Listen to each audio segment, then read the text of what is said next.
అసలు మనం భూమి మీదకి వచ్చిందే జ్ఞానం పొందడానికి, జ్ఞానం సంపాదించుకోవడం. మనం కనుక భూమి మీదకి రాకముందు మనం ఉండేటువంటి లోకాల్లో జరిగిన విషయం కనుక మనం తెలుసుకోగలిగితే, అక్కడ మనం ఎన్నో సాంగత్యాలు చేసి ఆ పైనున్న వాళ్ళతో అప్పుడు నిర్ణయించుకొని ఈ జన్మ తీసుకున్నాం మనం.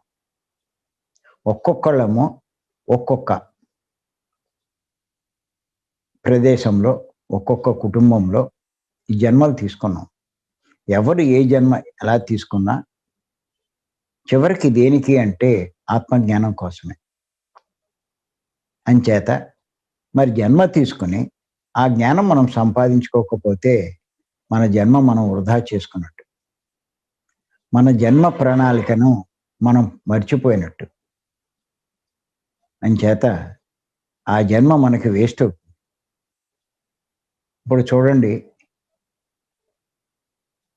మనం పరీక్షల్లో రాయవలసినవి మానేసి ఇంకెయ్యో రాసామనుకోండి, పరీక్ష ఫెయిల్ అయిపోతాం. మళ్ళా ఇంకో సంవత్సరం వేస్ట్ అవుతుంది. అలాగే ఈ జన్మకు వచ్చి జ్ఞానం నేర్చుకోవాలి మనం. అది కాకుండా ఇంకోటి అయ్యో చేస్తే మళ్ళా ఆ జన్మ వేస్ట్ అవుతుంది. మళ్ళా ఇంకో జన్మ తీసుకోవాలి. ఇలా వృధా చేయడానికి కాదు. మన సమయం ప్రతిదీ విలువైందే. విలువైన సమయాన్ని మన లాభం కోసం మనం ఉపయోగించుకోవాలి. అంచేత బాగా గుర్తుపెట్టుకోండి, ఆ జ్ఞానం కోసమే మనం వచ్చింది. దానికోసమే మనం ఇంత శ్రమ పడేది. ఈ ధ్యానం చేసేది జ్ఞానం కోసమే. సార్ చెప్తూ ఉంటారు కదా, ధ్యానం వల్లనే జ్ఞానం, జ్ఞానం వల్లనే కర్మరహితం, కర్మరహితం వల్లనే ముక్తి.